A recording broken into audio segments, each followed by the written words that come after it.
El Badalona espera un rival que té pràcticament assegurat el campionat de Lliga i que virtualment ja té assolida la promoció d'ascens. En els darrers desplaçaments, l'equip entrenat per Gustavo Siviero ha perdut pistonada, però n'ha tingut prou guanyant els partits de casa per conservar el liderat amb avantatge. Jesús Perera, amb 19 gols, és el seu principal referent ofensiu. Un equip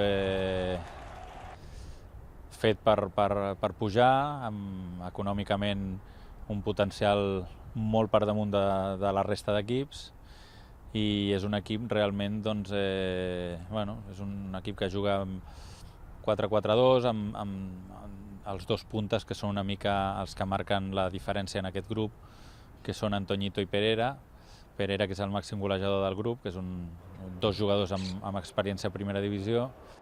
El partit començarà a les 12 del migdia i serà el darrer que es disputaran al Camp del Centenari en aquest horari. L'àrbitre serà Cristian Lisandro, del Col·legi Aragonès.